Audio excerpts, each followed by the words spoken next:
What I'm going to talk about today is a company that I came across a couple of years ago in the Netherlands that actually revolutionized the way in-home care is delivered in in my former country.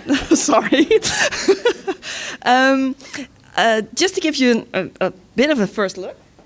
This is Buurtzorg, and Buurtzorg actually stands for neighborhood care. Buurt is neighborhood and zorg is care.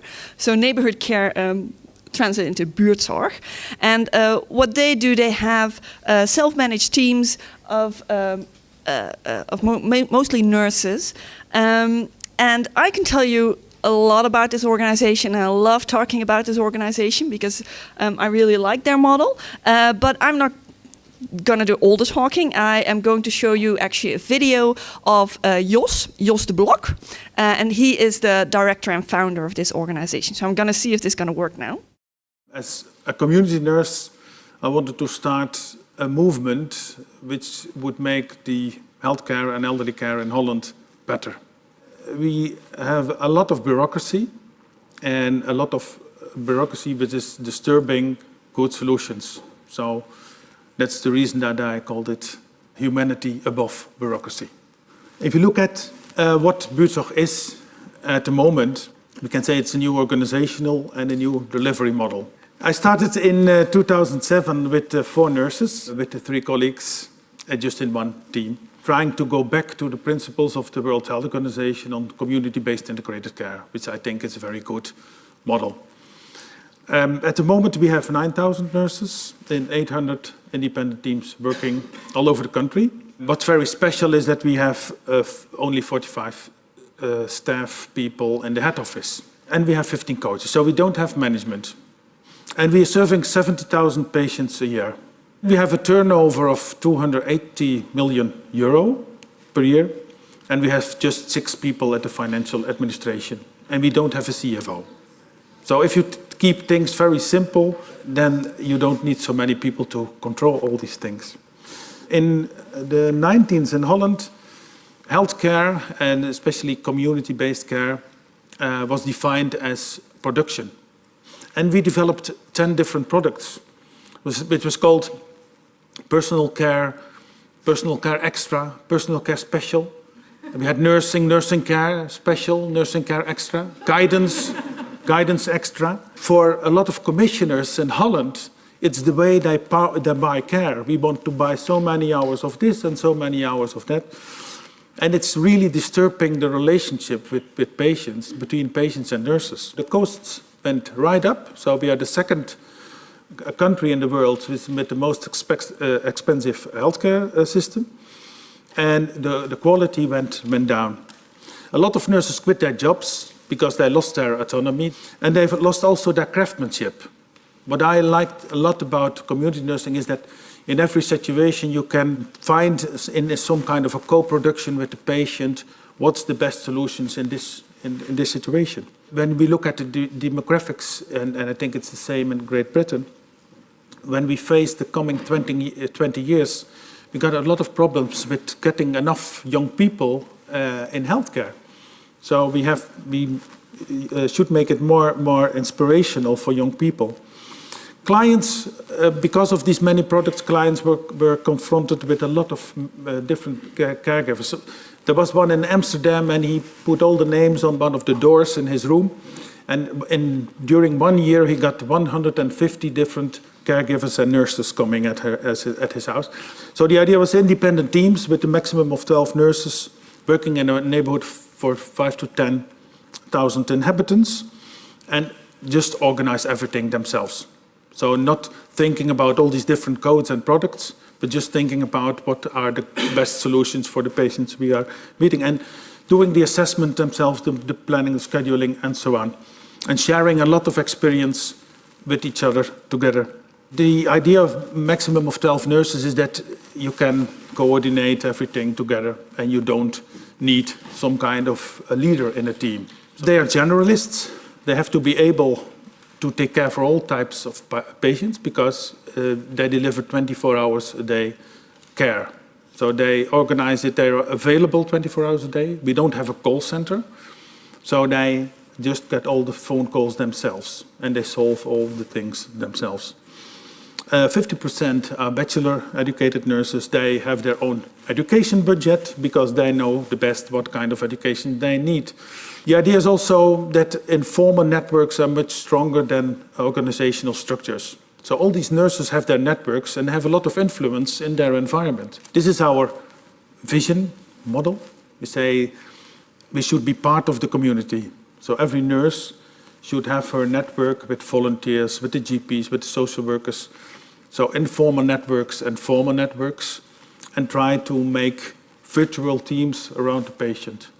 Then about quality, what we do is we monitor the outcome based on the OMAHA system. So we measure what the effectiveness is of our interventions. We also started with the Buurtzorg Academy. It's an e-learning environment and which all the nurses can use for get educated on different fields. We didn't had one management meeting since we started. So a lot of meetings, my former job were only about meetings, from one meeting to another. And I think now we just have time to solve the problems.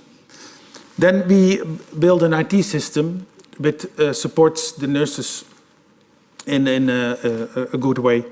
And the next step is also to involve the patients to be active in this platform. What was very nice to experience was that this IT system also worked as some kind of a Facebook. So I write my blog. I don't write policy notes. I don't write strategic notes. But I share my concerns and then in my blog, and then I got a lot of response from the different teams. And when this response is going some direction, then we say, okay, let's make it a new policy. So that's how to develop policy in a modern way, I think. The teams are working very holistic, so they're focusing on the neighborhood, but because of the platform, they feel like one. They feel part of Buurtzorg, but they don't feel Buurtzorg as an organization who gives them trouble, but only as a network who gives them presence. If you look at the cost effectiveness for the organization, the overhead costs are quite low if you look at compared with other organizations. So you can use the money for higher skilled nurses and for innovation and education. We are a non-for-profit organization, we are a foundation, because our values don't fit in a commercial organization. And that's, I think, for me, very important in the discussion about how should we create incentives which create better healthcare, and is competition leading to better healthcare. At the moment, the government is taking our way of working as an example. They're now stimulating other organizations, and also other sectors are quite interested in the model. So I also work with policemen and with teachers, because I think it's a general model which can be used in different sectors. Just to give you an idea of what happened with this organization, because yours goes through it pretty quickly. They started in 2007 with what he said, just one team, 4 nurses, and they grew very quickly. They now have 800 teams, 9,000 nurses, and from 2007, just 570 patients, they are now doing 70,000. They have about 80% of the market for in-home nursing care. So that's how popular this is. He mentioned their turnover. He mentioned it in euros. I brought it back to dollars because it's bigger. It looks bigger. So in their first year, they did almost 1.5 million. Now they're doing over 400,000 million. And one question I get often with this, if I show this and I talk about this, they go, yeah, but you know, that's nurses. We don't really do a lot of nurses in disability. So how would that work if you have people with just a Cert 3 or Cert 4? Well, very simple. Buurtzorg itself has started to diversify, and they now do, for example, domestic care with 85 teams. Exactly the same model. Self-managed, people do things themselves. So you don't need people with a bachelor's degree to be able to do this. And they've diversified in all kinds of ways, so youth care as well, mental health. So as Jos said, it is a model that works in many different settings and definitely in social care. Some of the things you also mentioned, overhead, 8%, profit rate, 5%. Their client-facing time is 60 to 65%. And as he said, everybody has their own training budget, and that's about 3% of the wage sum. 1% is used for training that the organization says they need, and 2% they can use themselves. Looking at this, and if you, for example, look at what underlines NDIS pricing, for example, overhead in that is 15%. So if you can reach 8, that's pretty good. Profit rate is also about 5%, and that's what they're reaching as well. The thing is the client-facing time. So how do you manage that? Considering that, for example, you don't have what you, for example, have in NDIS pricing is the supervision rate. No supervision rate. And this is client-facing time, not just for frontline workers, but for the entire organization. So if you bring it back to that, it's how they manage to do this. Very important as well is what does it mean for clients? What does it do for them? Clients are very satisfied. A research done on client satisfaction from in-home care providers. Well, it was pretty clear Buurtzorg got the highest score, 9 out of 10. But also on employee satisfaction, they are scoring higher than anybody. They are actually voted all industry best employer in both 2011, 2012, and 2014. You might ask what happened in 2013. They were beaten by Royal Dutch Airlines, but they still came in second. And what I myself find interesting is that if you look at who came second in 2014, that's actually a disability service provider, providing services to people with intellectual disability. And they never were on the list until they approached Jos, said, we want to work like your model, please help us. And they transformed to a model like Buurtzorg, and they are now second. Another thing which I think is good to know, and I think the reason Jos also mentioned, government is pushing this model and wants other organizations to adopt it. In its very early stages, Ernst & Young did a research into what would be the social benefit if all in-home care providers would work like Buurtzorg.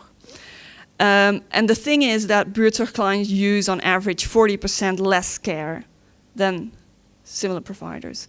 They are less in hospital, they heal quicker, they are more independent, because the philosophy behind Buurtzorg and what they do, which is maybe a little bit counterintuitive to being a provider, is actually saying we are trying to become as redundant as possible as soon as possible.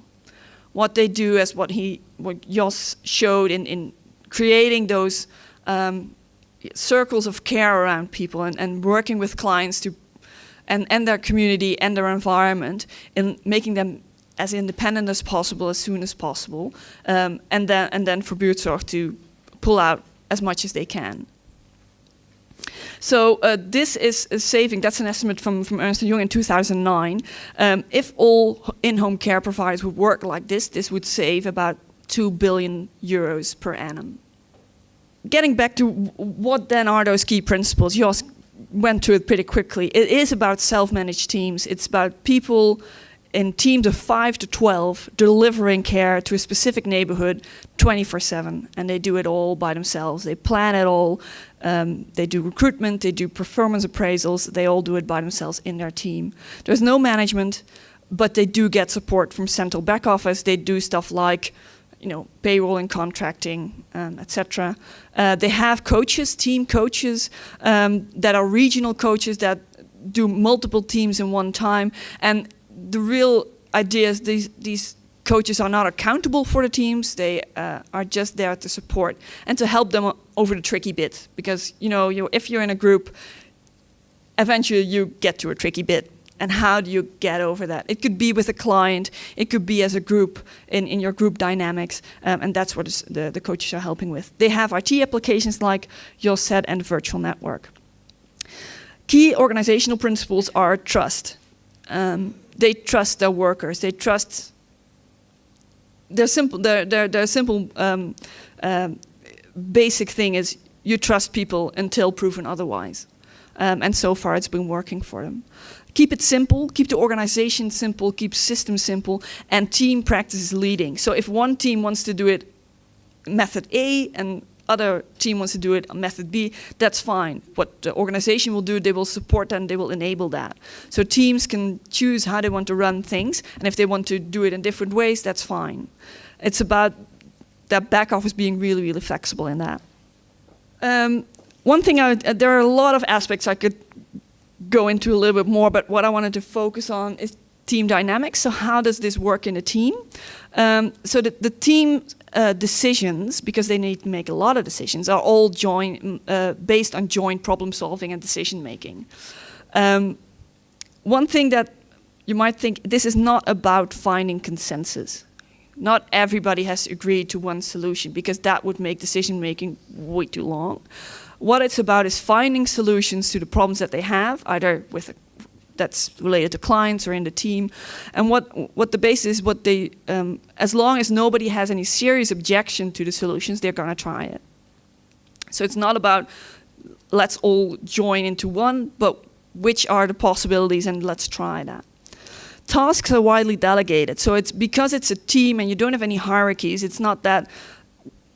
That's also, of course, a thing within teams. Haven't we all been in a team where you think, I think I'm doing a bit more than the rest? No, this is really about delegating tasks widely. So everybody gets different tasks, it's rotated, and it's not about one person eventually doing all the planning and all the coordination, et cetera, et cetera. It is about distributing that. There is no hierarchy, so even within the teams there's no hierarchy. Who leads depends on topic.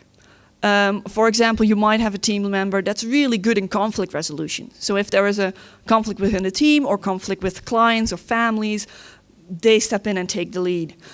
You might have a team member that's really good in a certain kind of disease management or a certain kind of a type of problems that clients may have. If that's the case, then they take the lead, and that's how they rotate that as well. And the focus is all on team performance. So it's all about what is the team doing, and that's what the whole group is accountable for. And they also do peer-based accountability. So for example, if a team member has dropped the ball with a certain client, the next person comes in the other day and looks at it and thinks, oh, what happened here? It is the task of the team to talk about that with our team. And there is no manager to say, you know what, I'm not going to say anything to this person because that's a bit confronting. Let the manager do that. No, you are responsible. That's the flip side of having so much autonomy in making decisions and having the freedom to do that. The flip side of that is that you are accountable to each and every aspect, and you are accountable as a team. So what everybody gets as a new recruit and new teams who want to start up is a really rigorous training in those soft skills, in communication skills, decision-making skills, conflict management skills, so that you are able to do that in a constructive way. Another thing that's really interesting about this is that there's a free sharing of knowledge. Jos talked about the platform that they have, the virtual platform where he puts on his blog and people come back to him. Same goes for teams. If a team comes across a situation where they don't really know what to do, they can put that up there, and other teams or people knowledgeable within the organization will come back to them and give them advice. This really works because every team has its own special designated area where they work. So there is no competition between teams. There's no real incentive to keep that knowledge with you because, hey, somebody else could learn from it. And it is seen by the nurses as a way of sharing knowledge and learning from others, and also some kind of own professional development as well. And as I said, coaches support.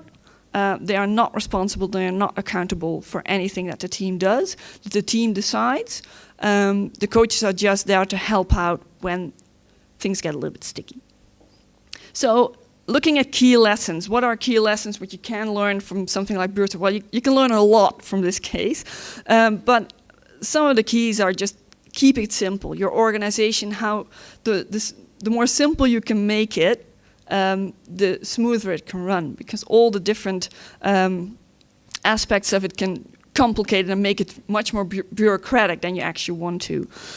This is about giving frontline power and freedom to find solutions for clients and with clients. It is up to them to decide, to look at a case, to look at a patient, to look at his environment, at the community that's surrounding them, and finding solutions to what they want to achieve in life, and finding their way to independence. The organization serves the front line, so it's really about organization enabling the front line to do that, giving them that freedom, but also giving them the resources and the capabilities to do that. And a final key lesson is that Jos' mantra is about humanity above bureaucracy, and I think this is about, if you look at humanity, especially in the disability and the social care sector, we are about respect for each individual, respect for everybody's ability to achieve what they can, and helping them along to do that. And it's not just for clients, but it's also for staff. What are you as an organization doing to enabling them to reach their full potential, giving them freedom and autonomy to make their own decisions? And what is the bureaucracy in organization? What is that doing to that? What is that telling about how much you trust your staff, how much you trust the inherent respect for people and for who they are and what they bring to the table.